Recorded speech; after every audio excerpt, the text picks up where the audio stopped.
እንሰካከስ ምናምን ከሆነ እንጂ አራት የወለደች ሴት ምንም እንዳልወለደች መሆን አትችልም። ተሳደብ ነበር እኔን ጠዋት ላይ ደውላ ለምን ተሳደብ ነበር አላውቅም።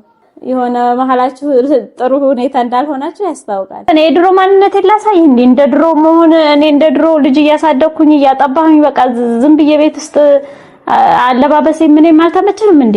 እንደዚህ የሚያምርብኝ ነው የሚመስለው? አይ እስኪ የሚያምርብኝ ነው የሚመስለው? እስኪ እንዴ በደንብ ይሄማ በደንብ መታየት አለበት። እኛ ለፍቅራችን ስንል እኛም ነው ኖርማል የፍቅራችን አንድ ላይ የምንላት ነገር ያቺ ታስታውሻለሽ? መቼ በፊት ዩቲዩብ ላይ አንድ ላይ እንደዚህ አሰላሙ አለይኩም ወራህመቱላሂ ወበረካቱ ውድና የተከበራችሁ የሳዲና አሊቱ ቤተሰቦች እንዴት ናችሁ? ደህና ናችሁ? እሱን ብቻ ነው የምታስታውሰው? ሌላ ነገር አስታውስ ቢያንስ። አሁን እነሱን በተመለከተ ከተመልካቾቻችን ጋር ያለን ነገር ለማስታወስ ፈልጌ ነው እንጂ ሌላ ነገር አይደለም። ሰላም ቤተሰብ አንድ ላይ ያርግጂ። እኔ እንደዚህ ነበር ማለት ነው። ታሰልቸኛል። አሁን እሺ ተው አይደለም። እሺ በአንዴ እንደ የመጣሁበትን ጉዳይ ላውራ። እሺ አንተ በጣም ወርቅነህ አልሰዘረ በቃ እኔ ጋር አንቺ በቃ የሆነ ችግር ነው የምትፈጥሪው። እኔ የራስ ጉዳይ ያው ምንም ታይ። ለምንድን ነው እንደዚህ የምትሆነው እኮ? አውሪ። እሺ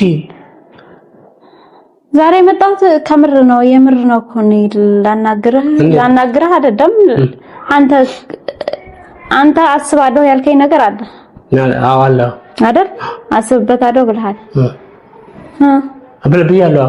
እሺ እሱ ሐሳቤን እንግዲህ ስጨርስ ነው ነግሬሽ። አንቺ አሁን እሱን ጠየቅሽኝ እያሰብሽ እንደሆነ ነገርኩሽ። ነገር አረሳሁትም ለማለት ነው። እያሰብክበት ነው? አዎ አረሳሁትም። የሚረሳም ነገር አለ ማለት ነው። አንተ ነው የድሮ ማንነት ላሳይ እንደ ድሮ መሆን እኔ እንደ ድሮ ልጅ እያሳደኩኝ እያጠባሁኝ በቃ ዝም ብዬ ቤት ውስጥ አለባበሴ ምንም አልተመቸንም እንዴ?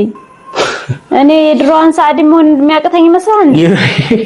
አራት ልጅ ወልደሽ እንዴት ነው የድሮ ሳዲ የምትሆኚው? ሳዲ መሆን እችላለሁ። እኔ እንደምታየው ያን ያክል ወፍራም ሴት አይደለሁም። ስለዚህ ያለ ሰው አይደለሁም። እንግዲህ ይሄ ሳክስ ኮን ራሴ ላይ የሚጠበቅብኝ እኔ ራሴ ላይ ማለት ነው ልብስ መልበስ በቃ ዝንጥ ብሎ መታየት ነው። እንሰካከስ ምናምን ከሆነ እንጂ አራት የወለደች ሴት ምንም እንዳልወለደች መሆን አትችልም። መሆን እችላለሁ። አትችልም። ይሄ እንግዲህ የተፈጥሮ ህግ ነው።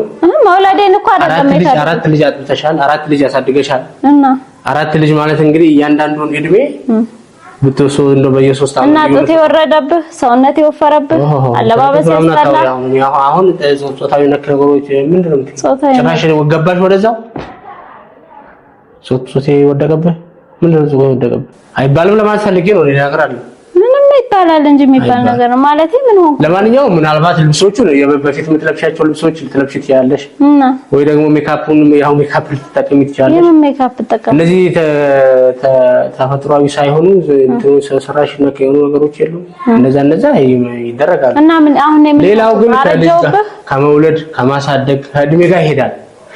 እኔም ነው ልጅን እኮ እኔም ሰውልድ እኮ አንተም እየወደድክ እኮ እኔም እኮ ሁሉ ነገር አንተም ልጆች እኮ ናቸው። አንተም እድሜ እኮ እየሄደ ነው። ወይ ልንገርሽ እኔም እንደዛ ስልሽ እኮ እኔም እንደ ድሮ ነኝ ማለት እያልኩ አይደለም። ግን ቢያንስ ወንድ ልጅና የሴት ይለያያል። ወንድ ልጅ በነገራችን ላይ እኔ ላንተ ልጅ ለመስጠት ነው ለዚህ ሁሉ የበቃሁት። ወንድ ግን ልጅ መውለድ እናት ብቻ በቃ ለእናት ብቻ የሚሆን አድርገው ነው የምታስበው። ለማንኛውም እንደዛ መመለሳችን እኔ መመለስ እችላለሁ። ምን ሰርጀሪ ተሰሪ ነው እንደዚህ አስታየኝ እንትን ብዬሽ ነው። ኧረ ጎበዝ ሴቱ አብዷል መላበሉ። በነገራችን ላይ ይሄን አያችሁ አይደል? እንዲህ አይነት ነገሮች ናቸው ብዙ ጊዜ አሁን ሴቶችን እንትን ስማቸውን ያጠፋ ወይ ደግሞ ያሰደባቸው ያለው ነገር አንዱ ያለ እድሜያቸው ወጣት ለማምሳል በቃ የሆነ ነገር እያደረጉ አሮጊቷ ወጣት ለማምሳል የምታደርገው ጥረት ምን ልታደርግ እንደሆነ አላውቅም። እስኪ እንደዚህ የሚያምርብኝ ነው የሚመስለው?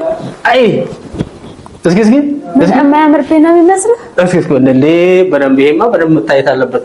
እስኪ ማለት ምን ወፈረብህ ምን እንትን አለብህ ምን በቃ ልብስ ነው። አንተ አዲስ ልብስ መግዛት ብቻ ነው የሚጠበቅብህ። ቆይ እስኪ ገና ጉድ ምንድነው ጉድ? እስኪ ዙሪያ ወደ እኔ ነው እኔ እኮ ማለቴ ምንድነው ያጣሁት? እሺ ያጣሁት ነገር ይበቃ ያጣሁት ነገር ልብስ አዲስ ልብስ ለብሰሻል። በርግ አዲስ ልብስ አይደለም እሺ ተጋበሽ የነበረ ልብስ ነው የለበስኩት። ከኔ ያጣሁት ምንድነው? እሺ ተጋበሽ እኮ ከኔ ያጣው እዚህ ተጋበ አንድ ሰው ማለት ነው። እኔ እናንተ 6 አመት ሊሆነ ነው አብረን ወይ ከንፈር እንደዚህ ማለቅለቅ ወደ ወጣት ይመጣ ልንገር 6 አመት ሊሆነ ነው። እኔ እናንተ በነገራችን ላይ ግን ይቅርታ እንደው አንዳንድ ጊዜ የሆነ እንድሳሳት የምታደርገኝ እሷ ናት። 6 ዓመት እኔ ምንም ብትሆኚ ምንም ምን ለኔ እኮ ያው ነሽ አንቺ እኮ አይደለም። እኔ እናንተ 6 ዓመት ኑረናል አይደል? አብረን ክፉንም ደጉንም ጥሩንም መጥፎንም አሳልፈናል። እኔ እንደዚህ የቢያይ ሌላ ሰው እንደሚፎግረኝ ውጭ ላይ ያውቃል። እሱ ሐራም ነው እንደዛ ይባላል። አውቃለሁኝ ነው የምልህ እንጂ አይ ኖርማል ማይፎግረሽም ታይሱ አውቃለሁኝ። ባለትዳር አለመሆኔን ካወቀ አንድ ሰው ባለትዳር መሆኔን የሚያውቅ እንጂ የማያውቅ ሰው ይፎግራል።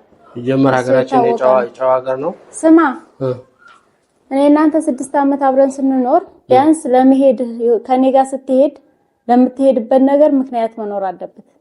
እንደዚህ አድርገሽ ነው ወይ ይሄን ነገር አስተካኪ። እኔ አሁን አንተን ባንድ ጊዜ ኦቨር ታይም ፈልጌ ነው ተጨማሪ የሆነ ነገር ፈልጌ ነው እንጂ ምን ጎደለብኝ ምን ለምን እላለሁ ለምን ይጎልብኛል? እኔ አሁን አንተን በእንደዚሁ የሰው ልጅ ፍላጎት ጨምራል ይቀንሳል እንበል ለምሳሌ ጨመረበት ፍላጎት እንደዛ ቢሆን ነው እንጂ ምናልባት 2 3 4 ምናምን ፍላጎት ሆናል እንጂ እሱን ተይ። አሁን እሱ ሳይሆን ባለፈው የጀመርናት ጥሩ የምንስማማበት የምታግባባን ነገር ጀምረን ነበር። በዛችው እንቀጥል። ምንድነው በሻሸቁ ደርጎ ነው አምሮብሻል ማሻአላ። ኧረ እኔ አሁን ስላማረብኝ ስላላማረብኝ አይደለም እየጠየቅኩ ያለውን ነገር በስርዓት መልስልኝ። ምን መልስልኝ? እስኪ ቆይ ልምጣና ምን ልመልስልሽ? በቃውት በነገራችን ላይ ባንተ ምክንያት ነው እንዴ? በቃ ለዚህ ሁሉ ነገር ያበቃኸኝ አንተ ነህ። እኔማ 3 ልጆች አሳቀፍኩሽ፣ ወንድ 3 ልጆች። እነዚህን አሁን እያስተማርሽ እያሳደግሽ አንቺ ኑሮሽን ኑሪ። እኔም ደግሞ አላህ ካረገልኝ ይሄ ካለ መቼም አሁን ላይ እንኳን ይከብዳል ትንሽ እንደውም ቸኩያለሁ ተዳፍሬያለሁ። ያው ኢንሻአላህ ደግሞ እኔ ሀብታም ኮንኩኝ ከቻልኩ ልጨምር፣ አንቺም ትኖራለሽ፣ ሌላም ሰው ይኖራል። ይሄው ነው በቃ ሌላ ምን አለ? አይሽ ይቆሳል። አይ አንተን ትንበል በቃ ሰው ላይ ጨዋታ ነው ያስከው አንተ ማለት እኔ እኮ አሁን ወሬው ወጉን ያወቃሁት ወግ የሚባል ነገር አለ። ወግ ያው ሰው የሚያወራውን የሚተገበረው ነው የሚያወራው፣ የሚያደርገውን ነገር ነው የሚያወራው። ከዚህም በፊት እኔ ብዙ ነገር ስታወራኝ እንደ ወሬ ነበር ያሰብኩት። ሁለተኛ ማግባት ነበር እኮ ሁለተኛ ሚስትማ ምናምን ስትል ማለት ነው ወሬ በቃ አውርቶ በገን በቃ ወንዶች ወሬ ይወዳሉ በቃ እንደዚሁ አንጀባ ነበር የመሰለኝ። አንተ ለካ የልብህን ልትሰራ የኔን ልብ ትርታ ያየህ ነበር። ዞሮ ችግር የለውም ለኔም ቀን ይመጣል ታውቃለህ። እኔ እንደዚህ እንደተሰበርኩኝ አልቀርም፣ ትሰበራለህ። አንተ ማን ነው የሚሰበረው? ማን ነው የሚሰበረው? አንተ ነና አይሰበርከው። አንተን ደግሞ ያቺ ሴት ትሰብራለች። እሱን ቀን ደግሞ እኔ እጠብቃለሁ። ምንም ማልሰማ አንቺ ለምን ነው እንደዚህ ቀለም ታረጋግኝ? ለምን ነው ዱአ አርገሽልኝ? አላህ ምንም ነገር ማልሰማ ይመስልሃል? አሁን ያለህበት ሁኔታ ራሱ ጥሩ እንዳልሆነ በደንብ አድርጌ ያውቃለሁ። አይደለም አላህ ጥሩ ነው። ደውላ ነበር በነገራችን ላይ ለምን ስትንጨረጨር ነበር፣ ስትሳደብ ነበር። ማንን? እኔን ማለት ነው። እኔ አልነግርህም ብዬ ነው እንጂ ዝም ያልኩህ ስትሳደብ ነበር። እኔን ጠዋት ላይ ደውላ ለምን ነው ስትሳደብ ነበር? አላውቅም። የሆነ መሀላችሁ ጥሩ ሁኔታ እንዳልሆናችሁ ያስታውቃል። ገና ደግሞ ታየዋለህ። እኔ እዚሁ ቁጭ ብዬ እየሳኩ ነው ማይህ እየሳኩ ስቅብሃለሁ እዚሁ ቁጭ ብዬ ታውቃለህ። ሳሪ ኒኮላንሽ መልካም ነገር ነው እያሰብካለሁ። አንተ መልካም ሰብ እኔም የምሬ ነው። አንቺ ያስቸገርሽ